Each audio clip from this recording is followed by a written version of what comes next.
Welcome to the Healthful Gypsy podcast. I'm your host, KatKhatibi. In this episode, we'll be speaking with Hilary Weinstein. We'll be talking about eating disorders, PCOS, and therapy. This is a really great episode, and I'm sure you're going to enjoy it. Have you ever thought about making your own podcast? I'm sure you have great ideas, but you just don't know where to begin. Well, here's where Anchor is going to be a lifesaver.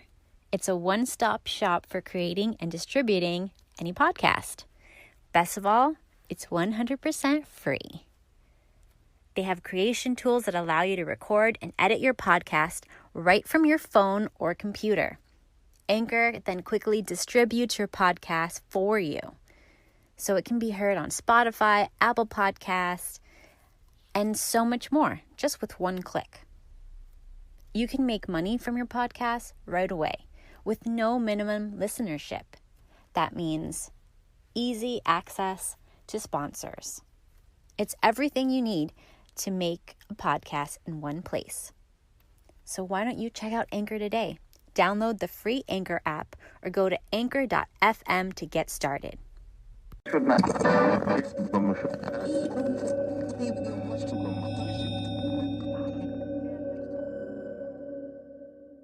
Welcome to the KatKhatibi podcast, your source for all things health, happiness, and beauty.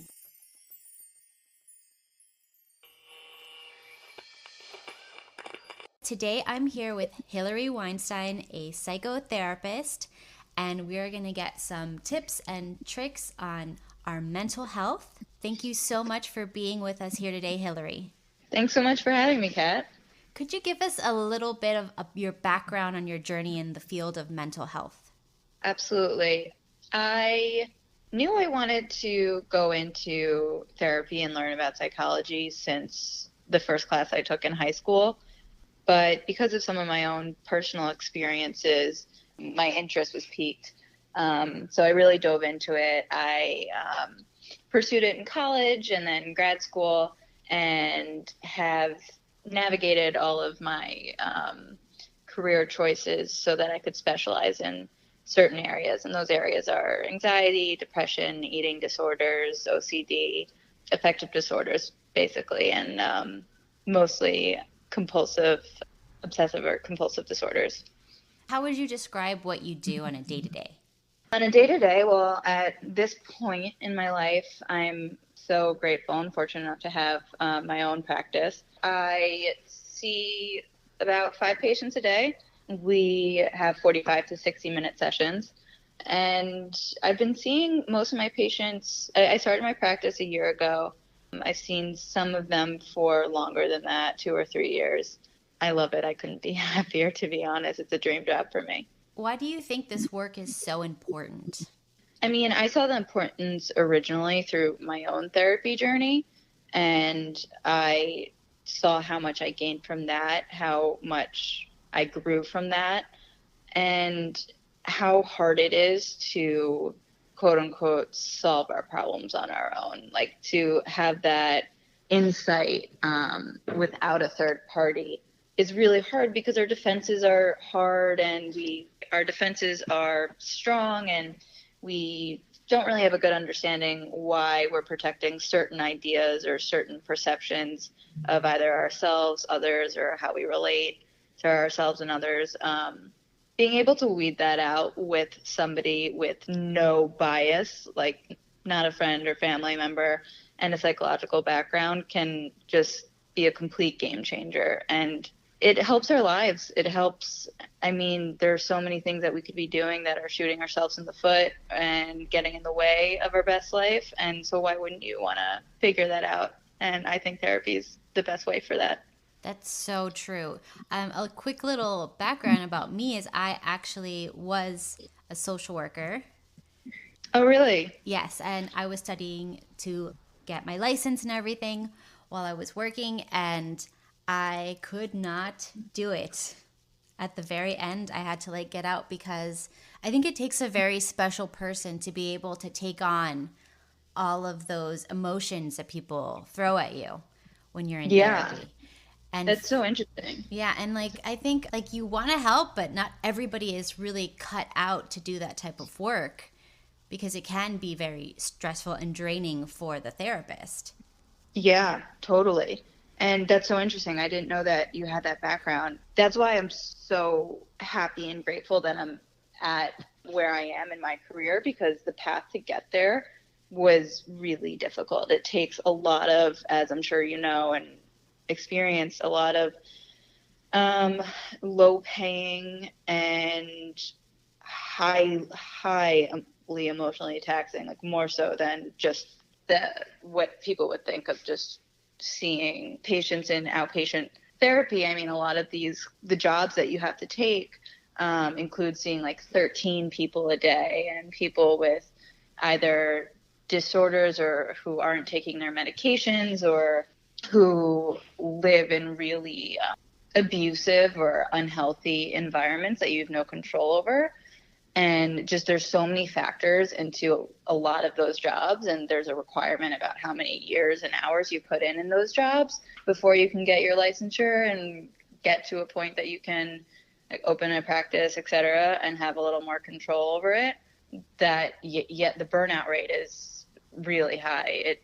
It definitely was not an easy path. No, totally. I'm very grateful that I have a lot of friends that stuck it out, and there's people like them and you guys that do this work. But for me, I think I got into it because I had a little bit of depression.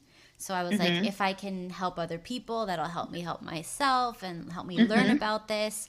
And I mean, I can honestly say it 100% cured my depression very, very well, because just seeing other depressed people, I'm just like, oh gosh, that's what I'm like. No, I don't want to be like that.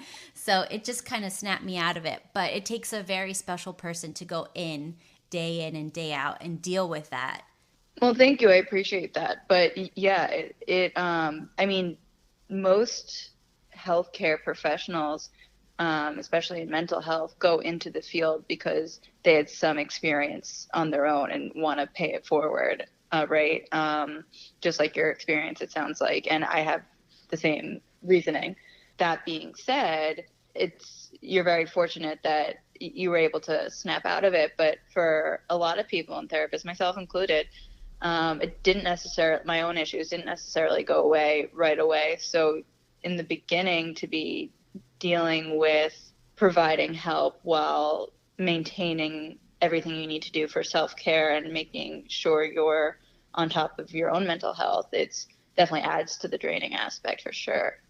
Could you tell us a little bit about your background with eating disorders? Yeah. So I had an eating disorder for about a decade. I also battled with depression. That was hell on earth, and I wouldn't wish it upon my worst enemy. It's really, really statistically difficult to get out of, to get to a point where you can call yourself recovered. And I was in denial about it for a long time, as most people with eating disorders are, because it's such a strong defense and it serves the purpose of feeling like you're in control of something. So if everything or certain things in your life are out of control, you're going to want to hold on to that. So having people trying to tear that from you is awful.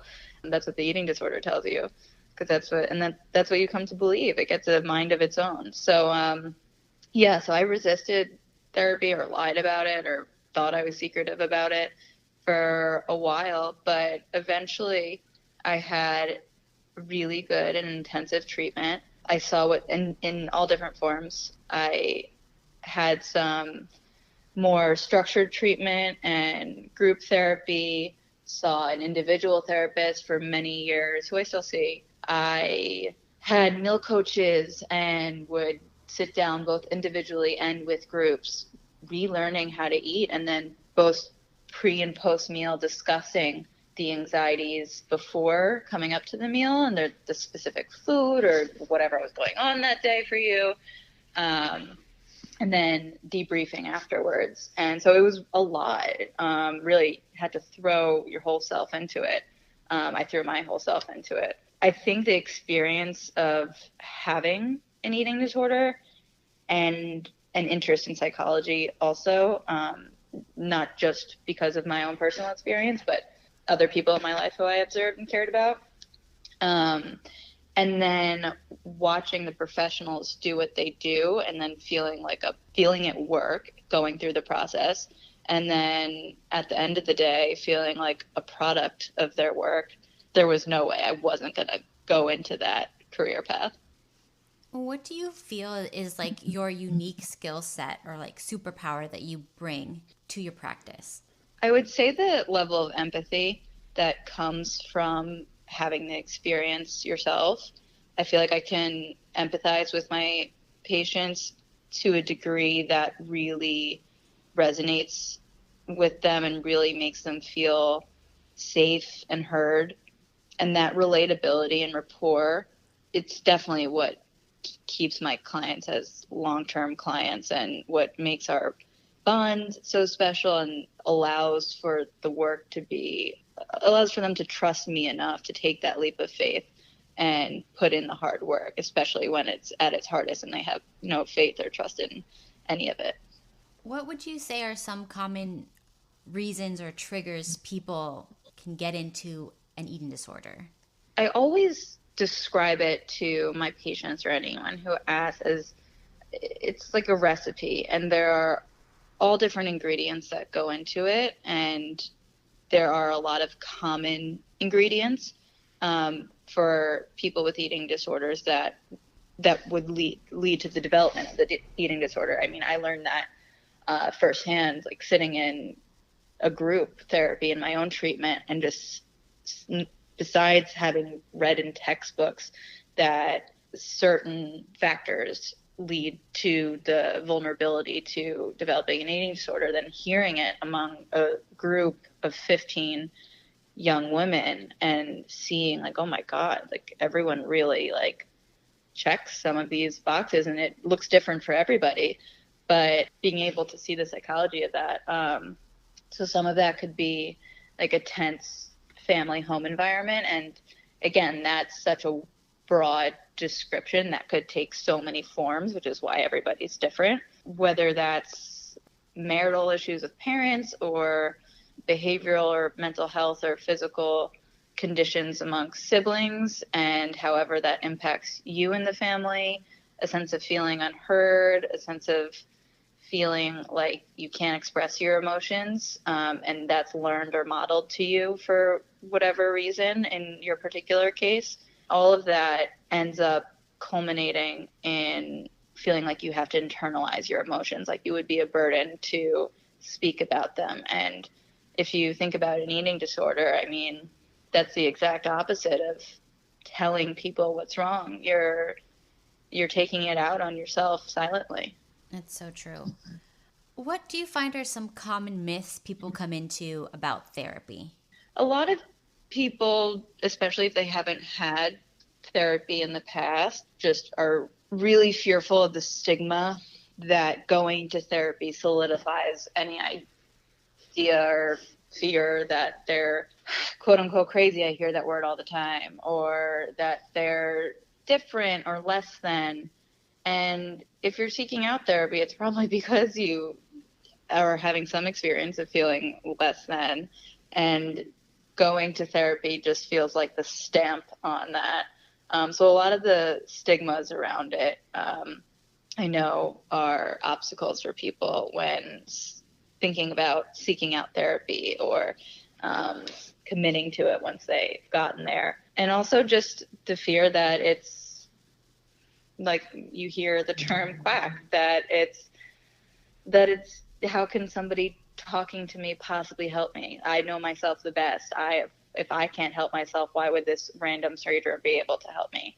And a lot of people have guards up around that and are pretty firm in that belief. But I've never seen that change over time. I mean, there's always that aha moment of, oh, okay, I see. I didn't understand that about myself before. I didn't make that connection before, and I see how having a third party and having somebody in the field can really help me with that. It's so true. Most of my audience, they're women that suffer from hormonal imbalances like PCOS, endometriosis. And these specific syndromes require a very strict diet to maintain a balance.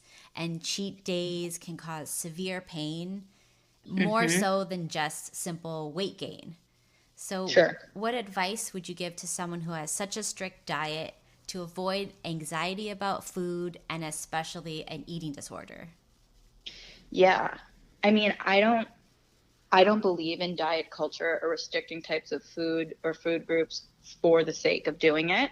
But I know that any health related diagnosis that includes cutting out certain foods can be a really slippery slope when somebody has to because of doctor's instructions related to their health condition. It can get messy. It can cause a lot of anxiety about food, especially if you don't stick to those recommendations because of, like you said, a cheat day or because you're freaking sick of it and you want to enjoy the food that you have to cut out, and it causes physical discomfort. I mean, I can personally relate. I'm lactose intolerant, and I know that that's one of the many things that for PCOS sometimes you have to cut out. But especially if there's multiple things you have to cut out, I mean, it's hard because if you think about the symptoms of PCOS, you can appreciate the importance for these women to want to make sure they're doing everything they can to balance their hormones. I mean, irregular, unpredictable, or heavy periods, excess androgen, or for those who don't know what that means, elevated male hormones that can manifest in severe acne, excess facial hair, body hair, male pattern baldness.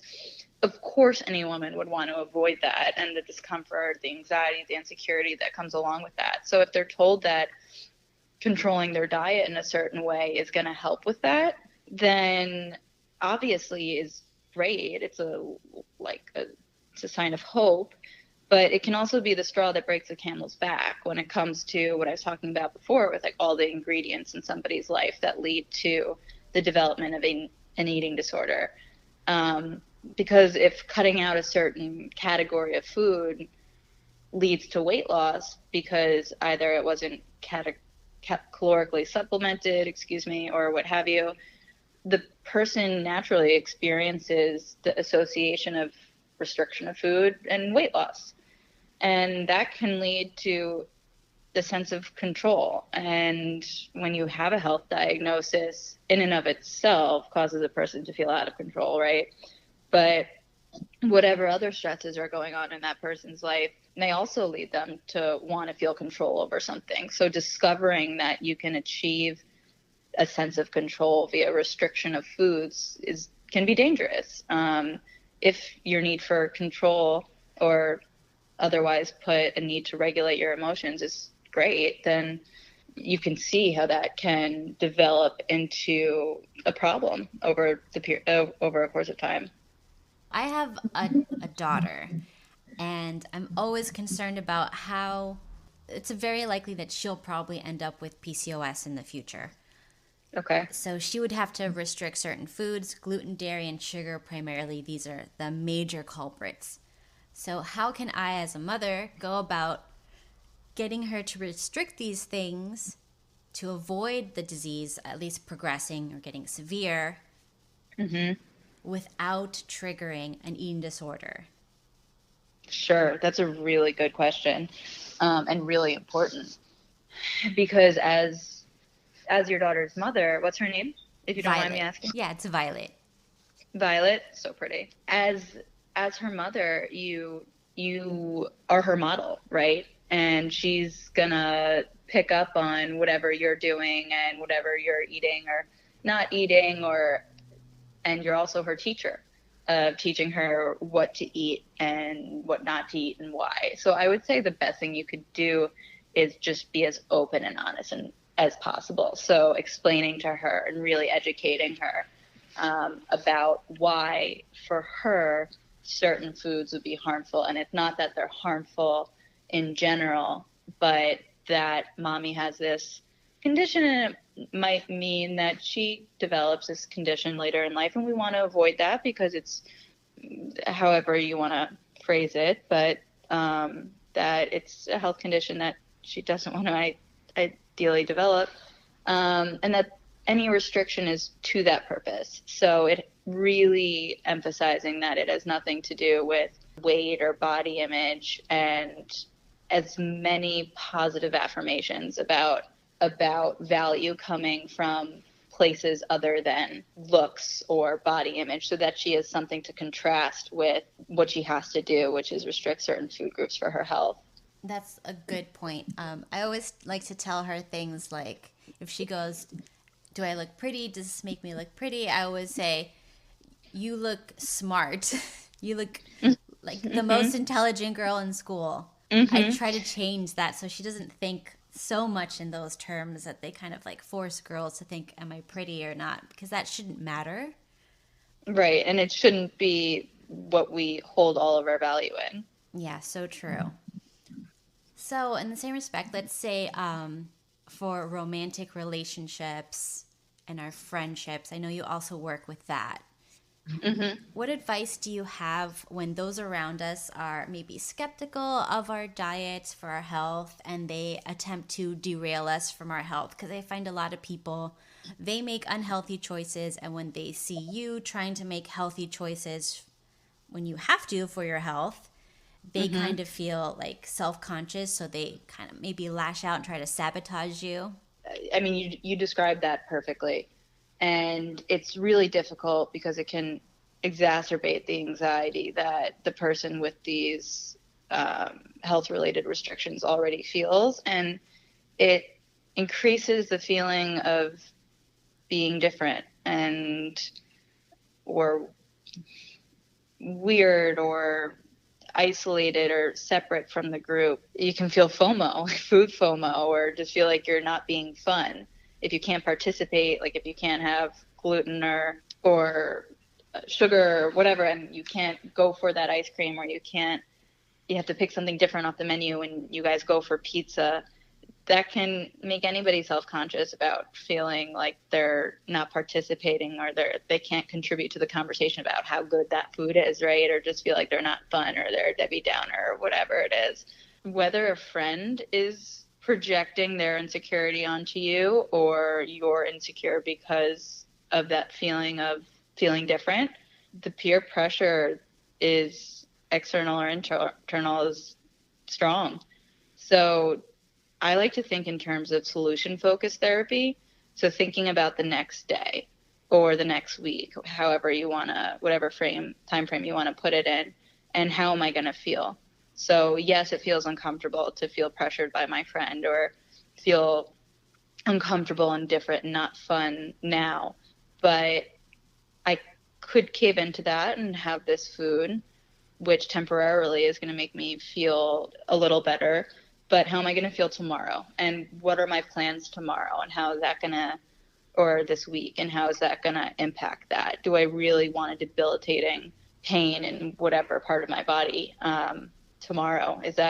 Will I be able to carry out my plans? Will I be able to be there for my daughter or my family members or a roommate or whatever it is, right? And trying to really reframe it in the moment to get out of the temporary discomfort and think about more future-oriented things, whether that's short-term or long-term. Good points. In the same respect, let's say you're in a romantic relationship, boyfriend, spouse, girlfriend, whatever. So what would be some red flags, just in general, that a relationship is probably not that healthy for us? Because, of course, if you're in a stressful relationship, that can also affect your health. The primary thing I'd say is you want to feel accepted for who you are in all parts of you. And especially if that part of you, if part of you is you have to restrict certain types of foods, if your partner isn't respectful of that, whether that means like kind of flaunting eating that in front of you, or insisting that you go to those restaurants or whatever it is. Obviously that's not respectful, so that's a boundary issue. And if in any other way your partner is making you feel bad about yourself, especially if you have a health condition or something that's mental health, physical health, what have you, that's already making you kind of down on yourself or causing anxiety, your partner should only lift you up. if your partner is bringing you down, if there's any associations of anxiety or resentment when you're going home to see your partner, or like going on a date to see your partner, I mean, that's a red flag. That's a sign that's not how a healthy relationship should operate. Very good points. Because I remember before I knew I had PCOS, if I ever had even a little bit of alcohol, I would immediately feel awful and get a migraine just within split seconds. So, Really? yeah, so I would never drink. And I found out later it's because your liver is already so overwhelmed trying to process the excess hormones. And that's why it can't take any stress. That makes sense. But at the time I didn't know. I just thought, okay, maybe I'm like allergic or sensitive to alcohol, so I just didn't drink. And you can imagine going through your life never drinking. All the, oh, why not? You're not fun. Just have a little bit of this or that. So Yeah. I learned at a very early age that if someone ever tried to push me to drink alcohol when I knew it was very sick, 'cause I didn't have any desire or any FOMO for drinking because I never felt good, I would immediately say this person needs to be cut. Yeah. And that's so true. I mean, and that comes down to their respect for you and their boundaries. And they might not even realize like the impact that it has on you, but that doesn't really matter. I mean, it's the impact that matters. It's that if it's making you, being around them and their behavior and their lack of boundaries with you is making you feel bad, why submit yourself to that? Let's say for friendship, other than the eating disorder realm, how can you tell if you have a good friendship or one that you need to reconsider in your life? I think it would be the same thing as a romantic relationship. How do they make you feel? Does being around them, does making plans with them cause you anxiety? Do you find yourself making excuses? And if so, then that's a sign, that's a little orange traffic cone, as I like to say, to put up a roadblock and stop and think like, okay, why am I feeling this way? Why are these emotions getting stirred up every time I'm going to go hang out with the person or what have you? And that may help you navigate the influence they have on you. And is it positive? Is it negative? Are they supportive of who you are? Do they see who you are? Or do you feel like you have to be someone different around them in order to be around them? Because obviously that's not healthy. So trying to identify who you can be your true self with without having to change anything or pretend, and just feel comfortable that they accept you for that person, because that's exhausting to have to hide or pretend to be somebody else. That's not healthy, and that shouldn't be part of a friendship. So true. So let's talk a little bit about jealousy in friendships. I mean, it's very common, especially within female relationships and friendships, to have a little bit of jealousy when someone does a little better than you or has something you don't have. But at what point is it a problem? Yeah, good question.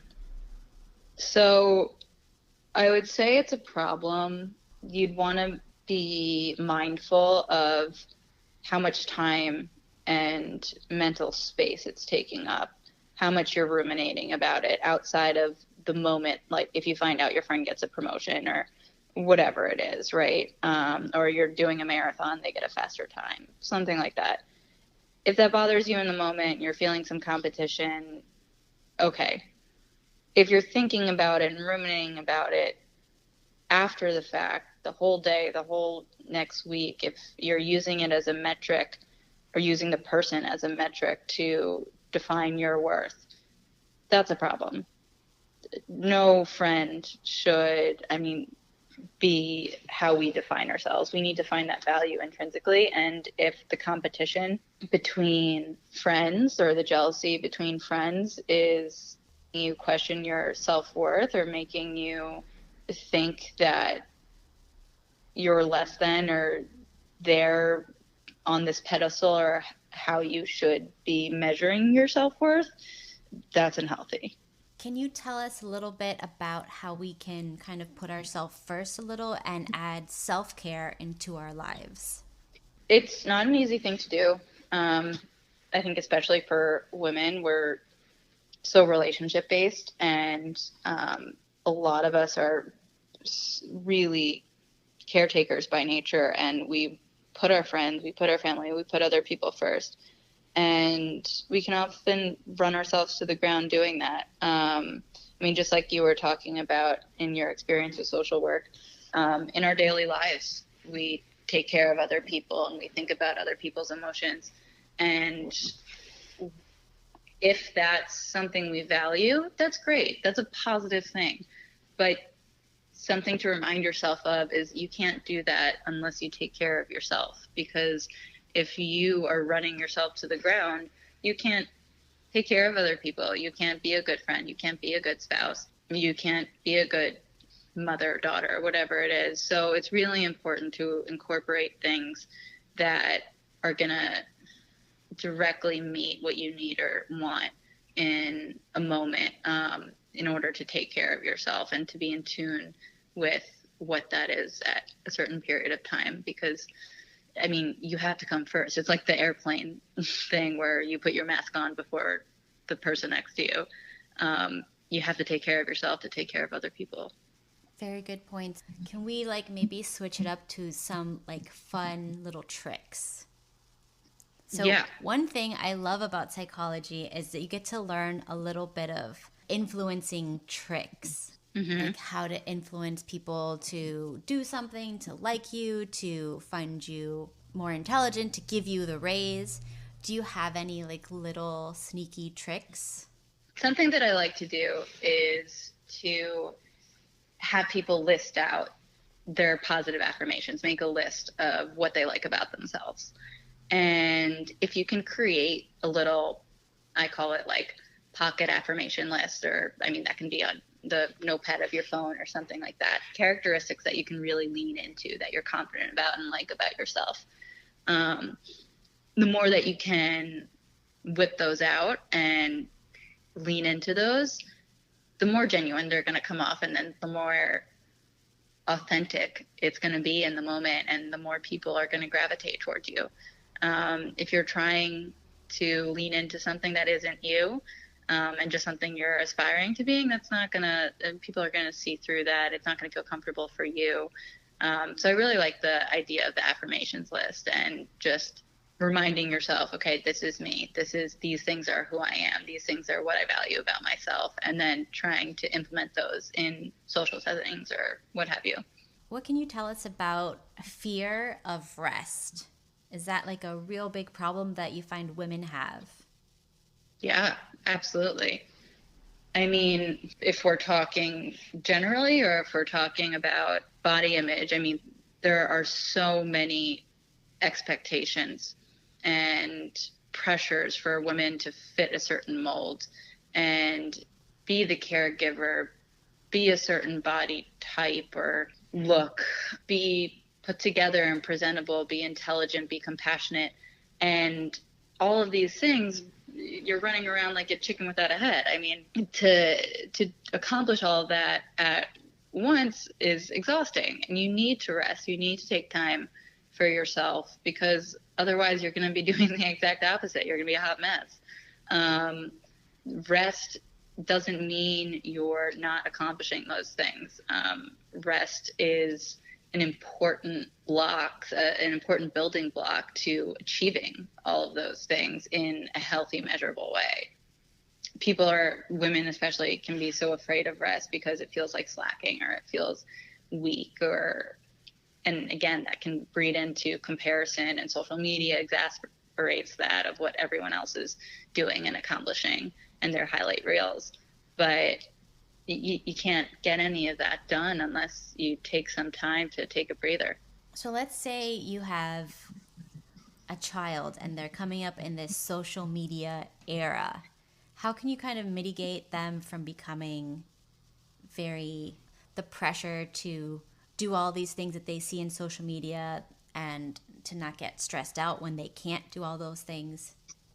Yeah, I would, again, I'm all for, I'm not a parent myself, but I believe in parenting, open communication, and honesty, and just making them feel safe and like they can come and talk to you about something and not be met with like dismissal or just be as warm and accepting as you can as a parent so that you can have these conversations. And regarding social media, the conversation that I would really emphasize is what you're striving towards based on what you see on social media isn't necessarily real, right? Like, people don't post their moments when they're at their lowest on social media. People are only posting their most positive moments. So if you're bombarded on your feed with all of people's accomplishments, someone's graduating, someone finishing a marathon, somebody, I don't know, getting into med school, whatever it is, right? That all of these things are people's highlight reels. And it's just not proportional to be comparing yourself to people's highlight reels because you're only seeing a snapshot. So I would really just emphasize that it's only a portion, and it's not a realistic, measurable thing to base your worth on. What does self-care look like in your life? Like, can you give us some examples of things that you do to make sure you're getting your self-care? Yeah. Firstly, self-care to me is only helpful if it's relevant. I mean, it can look different on the day. It's whatever need or want wasn't met that day. So if I'm feeling unappreciated, if I'm feeling like I wasn't heard or I wasn't understood or something like that, then what I would do for self-care is directly linked to that. So reach out to a friend who I know really gets me and hang out with them, talk to them, get a meal with them, whatever. If I'm feeling exhausted and it's physical and I just need a break, then I love baths. I would take a bath. I would cuddle with my puppy. I would turn on Friends and binge watch all 10 seasons. But I just like to make sure that whatever my method of self-care is related to whatever's going on in my life in that day. Self-care kind of looks a lot like wasting your time and doing nothing. So how do you kind of get over that? Well, I think that's a stigma that self-care is wasting time and doing nothing. Of course, it can look like that. Like if I'm physically exhausted and I'm laying on the couch because I'm trying to reboot, right? It looks like doing nothing. But if you can reframe it that it's for the purpose of getting back that energy to do things that you want to do. I have a post in my blog about how you need to it's comparing exactly this, like self-care to like farmland crops, and how some you have to let them lie fallow, and that's so that they can grow, right? It's all for the purpose of growth. So yeah, if I'm kicking up my feet and laying with my puppy or taking a bath with a glass of wine or whatever it is, it can look like laziness, but try not to let yourself fall into the trap of what it looks like, and reminding yourself that this is for a purpose. This is to better myself. This is to give me energy the next day, to crush work the next day, to have energy to participate and be fully present in a social obligation the next day, whatever it is.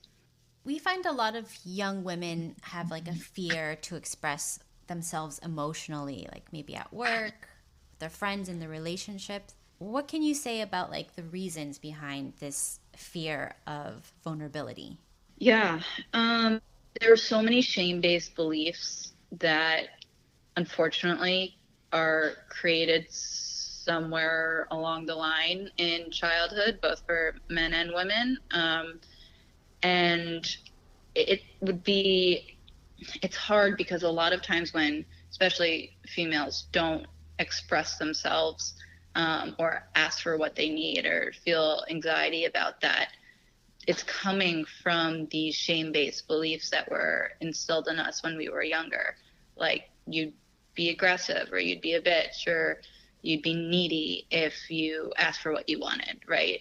And it's not actually contextually relevant. So I have patients stressing out to the point of tears about having a reasonable conversation with a boss where there's no hard evidence to support that the boss is going to react in the way that my patient's freaking out that they're going to react. And that's like a little snippet into how it's their knee-jerk reaction by what they've been learned and conditioned to believe versus what's contextually relevant. So it can be helpful to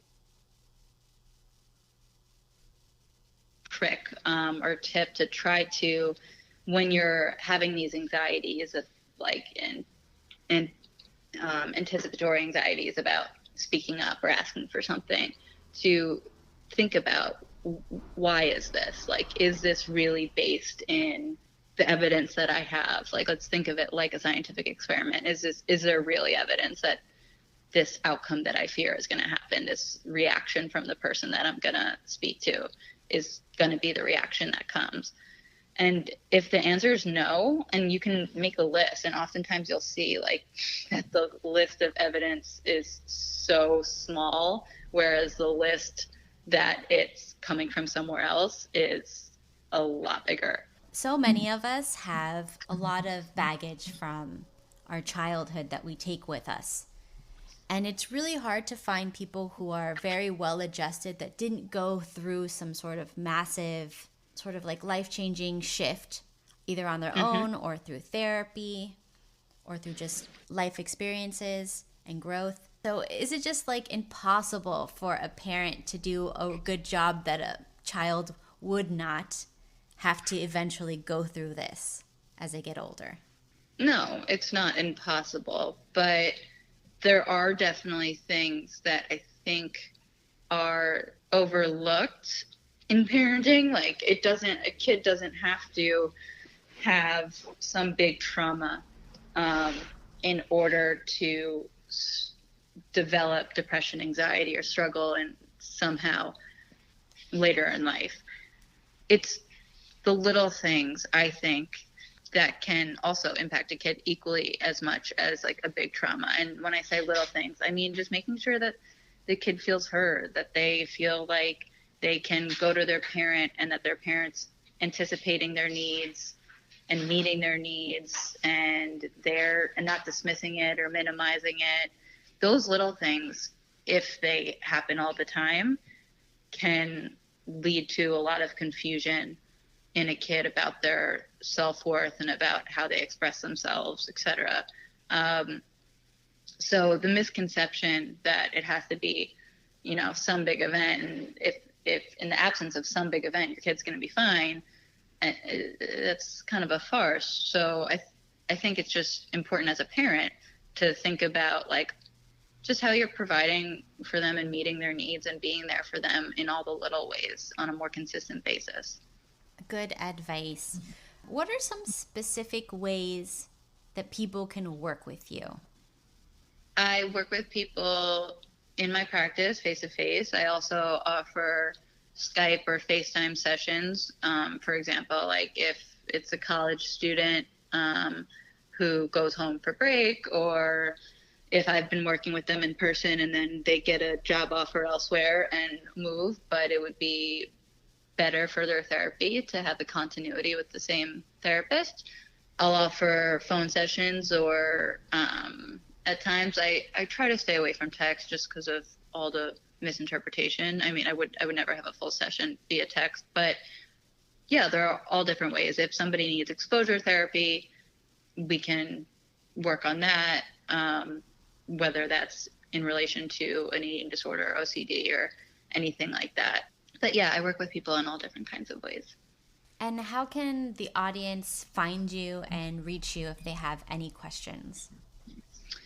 You can find me, my website has a lot of information about my contact info. My website's www.hlwtherapy.com, and that has my business number on it. It has my business email on it. It should also have my Instagram handle on it, I believe, which is @HLWtherapy. And yeah, and you can also get a sense for, I have my blog linked to that, so you can get a sense for some of the things that I talk about, or my voice, and if you like it. And yeah, and Psychology Today too. You can find me on Psychology Today, Hilary Weinstein, Hilary with 1 L. Awesome. Thank you so much, Hilary, for being with us. Thank you so much for having me. We can all contact Hilary and get some therapy if we need it, because I think everybody needs a little bit of therapy, let's be honest. We're all very stressed out and going through some stuff. I'd agree with that, yeah. Okay, thank you again for being with us, Hilary. Thank you so much, Kat. Thank you for listening to the episode. If you made it this far, I'm sure you found some benefit to the hard work that I put into the show. Show your support by subscribing to the podcast. Leave me a voicemail question or email me at thehealthfulgypsy@gmail.com. I would love to hear from you. Be sure to join the Facebook group. You can find all that information in the show notes and my website, KatKhatibi.com. This podcast is for informational, merrymakings, and metaphysical purposes only. Statements and views are not medical advice. This podcast, including KatKhatibi, disclaim any adverse effects by the use of information you may have heard. Opinions of guests are totally their own. This podcast does not endorse statements made by guests. This podcast does not make any representations or warranties about guests' qualifications, credibilities, or sanity. Individuals may have a direct or indirect financial interest in products or services referred to on the podcast. If you think you have a medical problem, consult with a licensed medical physician, not just the spirit of your ancestors while on ayahuasca.